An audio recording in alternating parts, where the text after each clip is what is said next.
Привет, привет. День номер 66. Продолжим занятие. Сейчас посмотрим. Саша раньше пришла чуть-чуть. И посмотрим, что она там уже поделала. Ну и попробуем построить планы, как обычно, которые ни разу еще, по-моему, не завершались нормально, успешно. Но мы попробуем. Попытаемся опять.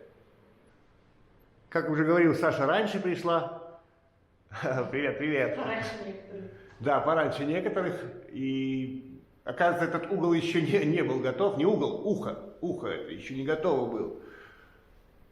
Ухо почти готово, просто я сейчас подравниваю фон. Все вот такое вот. И старая форма, и наши доделки, ну, то есть наш новодельный кусочек, он снят с другого угла, и он не очень сильно подходит. Вот, поэтому приходится сейчас это все к единому целому приводить. Поэтому приходится научиться говорить. А я буду продолжать заниматься вот этим вот потолком. Для начала уберу, тут много мусора, я много убрал, но еще много предстоит убрать. И я думаю все-таки содрать вот эту вот новую дранку, убрать ее. Она там не нужна, потому что угол, он раньше стоял там без дранки, там дранка вырезана старая. А эта новая, она добавляет там сантиметр, наверное, или 1,5. То есть, скорее всего, ее надо убрать. Почему я вчера этого не сделал? Ну, я действую поступательно, чтобы не запутываться, чтобы не выдумывать ничего. Поступательно, ага, убрал штукатурку, посмотрел, угу. Значит, буду убирать дранку. И, наверное, прикручу что-нибудь. Саморезиков еще добавлю, вот этих вот с шляпками. И подреставрирую как бы старую дранку, там вот видно, свисает дранина. Еще такое размышление. Заштукатурить здесь можно будет только после того, как уже поставим карниз. Пройдем карнизом, он даст нам плоскость потолка, замонтируем углы, и только потом можно будет штукатурить. То есть в скором будущем нас ожидают шаблоны, протяжки и вот это вот все, связанное с карнизами, с гипсом. Вот. Убрал я вот эту вот новодельную дранку отсюда, новую дранку я убрал, вот освободил этот треугольник, и сейчас покажу вблизи, чего там происходит. Доски совершают колебательное движение. Да, они все колеблются, хотя они прикреплены к балкам. То есть в районе балки колебания не происходит, а здесь колебания происходят. И я думаю, что вот такое устройство потолка как раз таки и способствовало вот этому вот отваливанию всего отсюда, потому что здесь бы хорошо было бы еще один ряд досок вот так. Было бы классно, если бы здесь проходил еще слой досок. Но этого слоя нет, поэтому одинарная доска, и она колеблется, она работает. Вот в углу здесь у меня проходит балка, да? Вот я нажимаю. Ничего не происходит. А вот короткое ушко, уже есть движение. И вот здесь тоже, где не связывает дранка, где дранка не вяжет. Видите? Что происходит? И идем дальше по этой доске. Идем дальше до вот этой балки. Вот, она здесь крепкая. То есть она хорошо на балках держится, но из-за такого большого расстояния от балки до балки, а тут порядка, наверное, почти 2 метра. И вот происходит вот такое вот движение. И никак его не остановить. Здесь должен был бы быть еще ряд досок, еще слой. Но его нет, к сожалению, да. Вот здесь проходит двутавр, вот этот. Вот он. Вот он проходит сюда. Он лежит прямиком на кирпиче, соответственно, доски идут ниже его уровнем, они как бы под ним, прикреплены к балкам. Я думаю, единственная причина, по которой они не настелили еще слой досок, это экономия, тупо экономия. Вот и все. 25-я доска, 25 миллиметров доска. Ну киньте вы еще ряд. Ну изменилось бы, размер изменился бы на 25 миллиметров, стало бы ниже, но было бы намного крепче. А так, где-то они все равно чуть-чуть подгуливают. Плотно сидят только в районе балок. Вот такая конструктивная особенность. Там пусто.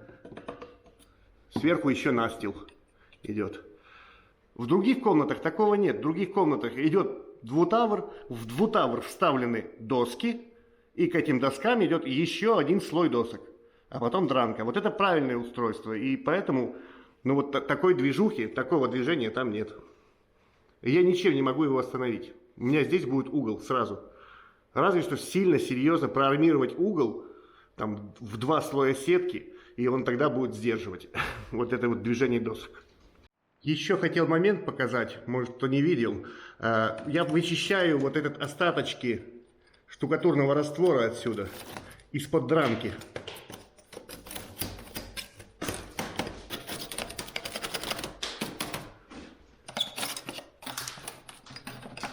Я делаю это для того, чтобы новый раствор штукатурный хорошо попал за дранку и зацепился за нее.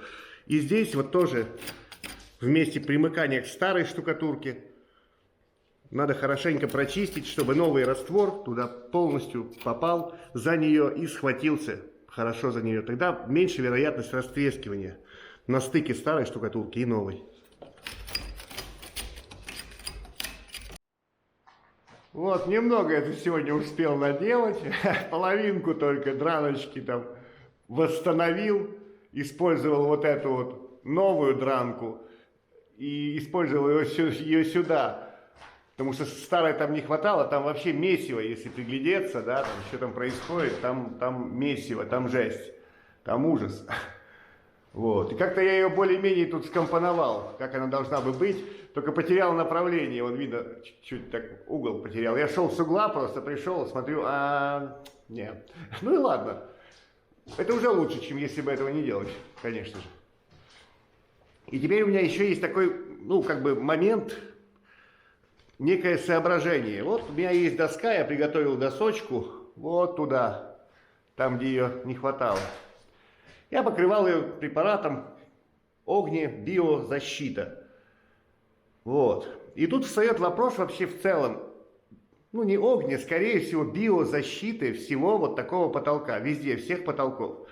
У меня есть вот такой вот уничтожитель плесени, который предназначен для минеральных оснований. И вот есть вот эта штука для деревянных поверхностей, вот которая красная, да? Так вот. Соображение такое.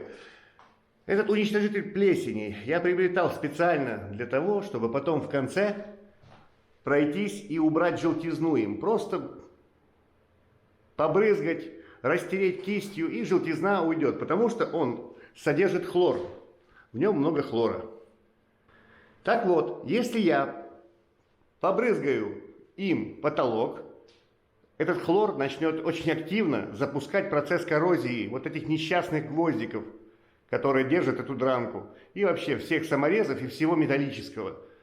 Хлор – это очень быстрая, очень жесткая коррозия. Кстати, если кто, может, не видел, вот такими гвоздиками крепится дранка. Такие острые-острые. Ну и видно, они сами по себе уже поржавели. Вот это вот такие исторические специальные гвоздики. Продолжим про биозащиту. Значит, этот препарат хлорный, обрабатывать им мне бы не хотелось.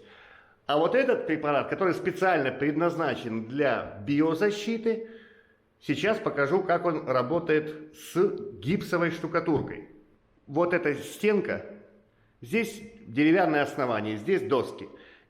Вот штукатуры, которые штукатурили здесь, они обрабатывали этим составом цветным, вот этим розовым. И вот этот цвет он пробил сквозь штукатурку. То есть она его вытянула оттуда. Но у них здесь будут обои. А на потолках там не будет ничего, там обоев не будет. А если вот эта розовая штука вылезет на краску, я не знаю этого. И проверять я это не хочу. Вот так это выглядит. То есть здесь пропитано этой биозащитой, и весь вот этот цвет вышел на штукатурку. Не знаю, я не знаю, что может произойти дальше. Вот по вот таким вот деревянным потолкам соображение такое. Это стояло 100 лет 100 лет здесь были протечки, 100 лет оно напитывалось водой, бактериями, грибками. Оно пропитано как губка просто всем. Побрызгать что-то чем-то там, пыс-пыс-пыс, чуть-чуть там брызнуть, это ни о чем. Это ни о чем, по моему мнению. В конце я пройдусь хлорсодержащим, но сейчас чем-то специально обрабатывать, там же будет не обработано, везде, где закрыта штукатурка, будет не обработано. Я смысла не вижу. У меня такого не было ни разу, чтобы плесень прям появилась на потолке. Мне такое в практике не встречалось. Это не такой уж большой участок и не такая большая толщина. Плесень появляется там, где есть влажность и где нет вентиляции. У нас есть вентиляция, это небольшой участок, участков таких мало. Я думаю, что никакая плесень вот этому тонкому слою штукатурки не страшна, он высохнет за 2-3 дня в этих условиях. Иначе это имеет какой-то вид, какой-то, ну, как бы профанации. Чтобы эти доски обеззаразить, их нужно просто искупать в этом, в чем-то вот в этом красном, каком-то супер растворе, искупать в земляном корыте. В земле вырывается длинное корыто, туда укладывается полиэтилен, наливается литров 200 вот любой какой-то жижи, и эти доски пропитываются. И вот тогда можно сказать, что эти доски защищены. А они напитаны. Это губка, напитанная всем. И если будет какая-то влажность сверху, если будет какая-то протечка, все вот эти вот мазания, это просто, ну, сами понимаете, это смешно. Естественно, все протечет. Сквозь нее пройдет и выйдет, и по бокам, везде, сбоку. И... Смысла я не вижу в особенной обработке открытых участков дощатого потолка. Вот такое вот мнение.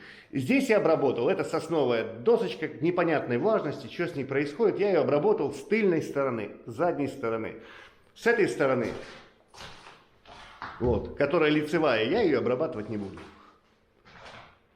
Там будет штукатурка высохнет, и все будет нормально. Вот такое вот мнение. Если вы согласны, не согласны, напишите в комментариях, что вы думаете по этому поводу. Учитывая то, что нигде больше это применяться не будет. Там те же бактерии, там та же плесень сидит.